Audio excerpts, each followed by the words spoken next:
Hello. Okay na? Okay na kayo?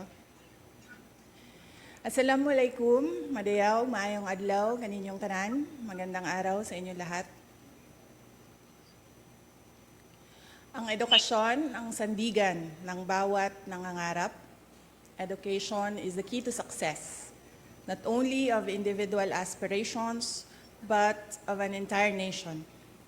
As we commence preparations to embark on a new school year, we also take time to assess where we are from where we started. Tanda ko pa nung ako'y unang manungkulan bilang kalihim ng edukasyon, sa gitna ng pangkaraniwang kaalaman natin ukol sa sitwasyon ng basic education sa ating bansa, gumugol din ako ng oras upang marinig mismo mula sa bibig ng ating mga guro, ng mga mag-aaral at mga magulang kung ano nga ba ang iba't ibang pagsubok na pinagdadaanan nila araw-araw. Ang mga narinig ko ay sari-saring kwento ng katatagan, pagmamahal sa napiling bukasyon at pagsisikap upang makamit ang mga munting pangarap.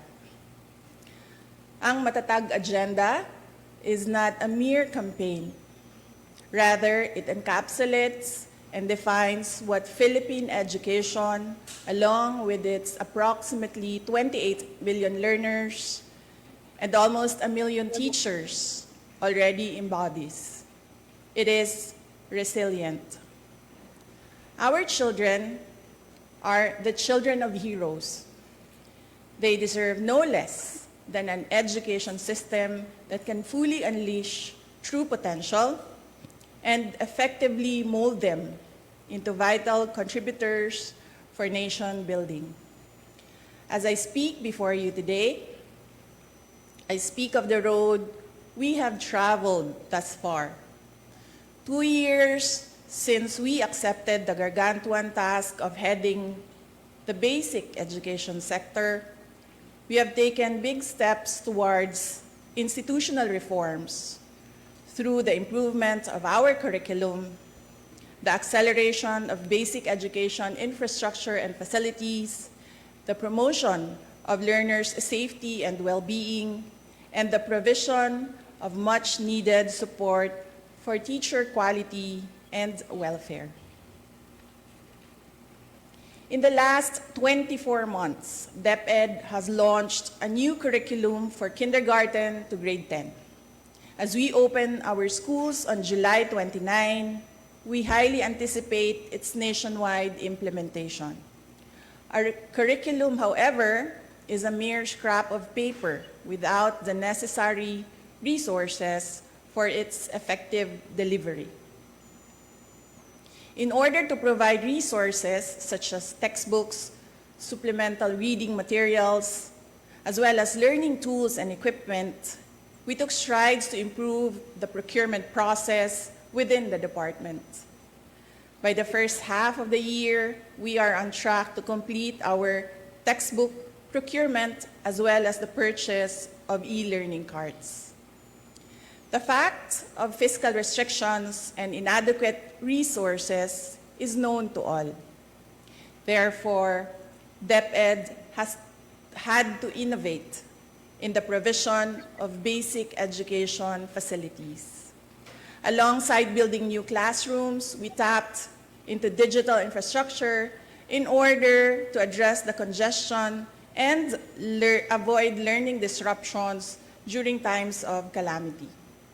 Today, an additional 2,000 last-mile schools have been given internet connections through satellites, while 305 schools have been connected through fiber internet. By the end of 2025, we aim for all schools to be connected.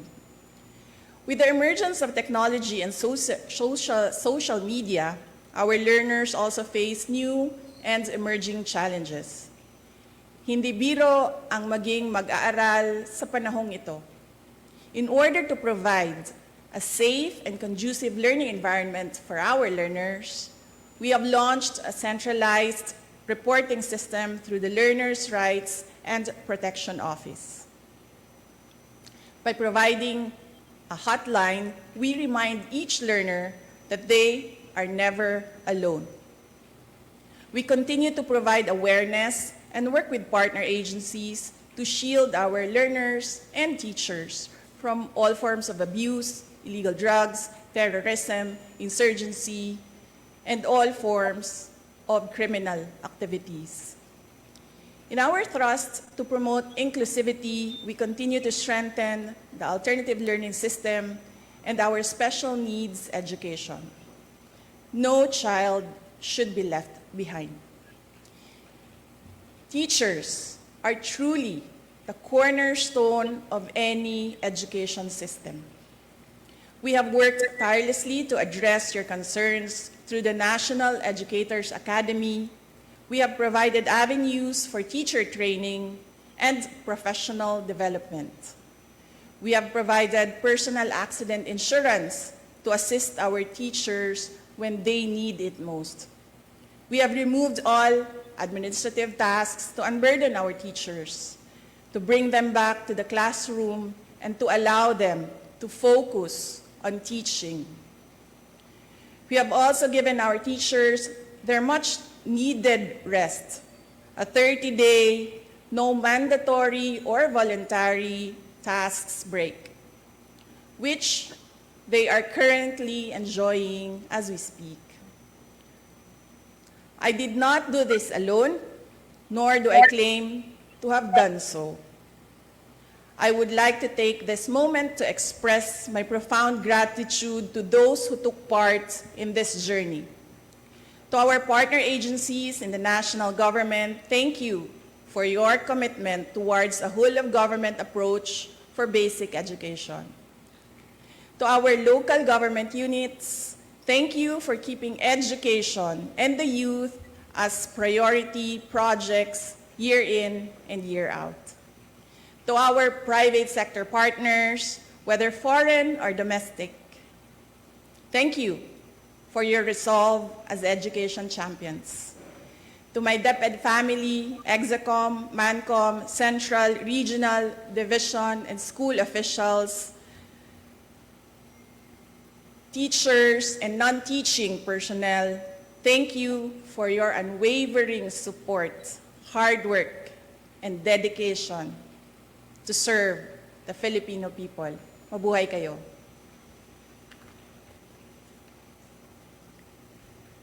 To our teachers, words can never capture how grateful the nation is for your sacrifices, for your passion, and for your unrelenting commitment to rearing the youth.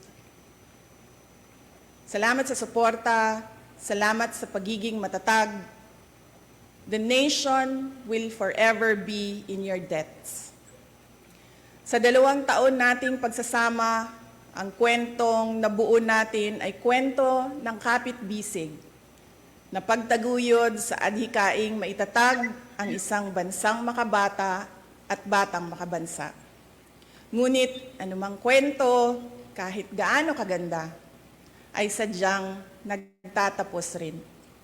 Earlier today, June 19, 2024, I sought an audience with the President and tendered my resignation as the Secretary of Education effective July 19, 2024. I have given my 30-day notice to ensure the proper and orderly transition for the benefit of the next Secretary. Mga kababayan, ang aking pagbibitiw ay hindi lulan ng kahinaan, kundi dala ng tunay na malasakit para sa ating mga guro at kabataang Pilipino. Bagamat hindi ako magpapatuloy na mamamahala sa kagawaran, patuloy pa rin nating itataguyod ang kalidad ng edukasyon na nararapat para sa Pilipino. Hindi man ako ang tumatayong kalihim ng edukasyon, mananatili akong isang ina, isang ina na nagmamatyag at titindig para sa kapakanan ng bawat guro at bawat mag-aaral sa Pilipinas. Para sa isang matatag na Pilipinas. Mga kababayan, lahat ng ating ginagawa ay para sa Diyos, sa bayan, at bawat pamilyang Pilipino. Syukuran.